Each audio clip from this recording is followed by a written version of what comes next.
চাকরি পাওয়ার জন্য মান্যত করা কি জায়েজ? কোনো বৈধ বস্তু অর্জনের আশায় মান্যত করা জায়েজ, তাই চাকরি পাওয়ার আশায় মান্যত করা যাবে এবং চাকরি পেলে তা পূর্ণ করতে হবে। তবে মান্যত সহি হওয়ার জন্য কিছু শর্ত রয়েছে, সে শর্তগুলো নিয়ে অন্য একটি ভিডিওতে আলোচনা করবে ইনশাআল্লাহ। শরীয়তের দৃষ্টিতে মান্যতের চেয়ে নগদ দান সৎকার ফজিলত ও গুরুত্ব অনেক বেশি। সৎকা দ্বারাই আল্লাহ তাআলা অধিক সন্তুষ্ট হন, আর মান্যত শরীয়ত সম্মত, তবে সৎকার চেয়ে উত্তম নয়। হাদিস শরীফের মধ্যে আছে, মান্যত দ্বারাই কৃপণের মাল বের হয়, অর্থাৎ মান্যত কৃপণ লোকের কাজ।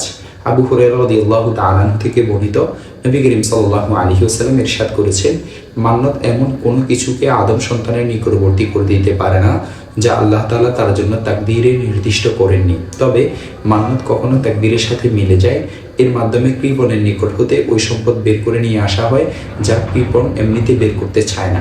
সহিহ মুসলিম হাদিস নং 1640। অতএব কাঙ্ক্ষিত বস্তু অর্জনের জন্য মান্যত করা জায়েজ, তবে মান্যত করা ছাড়া সামর্থ্য অনুযায়ী পূর্বেই দান খয়রাত ইত্যাদি করা অধিক উত্তম কাজ। দেখতে পারেন সূরা হজ 29 নং আয়াত, আল ইখতিয়ার 3 নং খণ্ড 445 নং পৃষ্ঠা, আল মুগনি 13 নং খণ্ড 621 নং পৃষ্ঠা, বাদায়ে আস-সানায়ে 4 নং খণ্ড 241 নং পৃষ্ঠা ও 4 নং খণ্ড 228 নং পৃষ্ঠা, মিনহাতুল খালিক 4 নং খণ্ড 296 নং পৃষ্ঠা।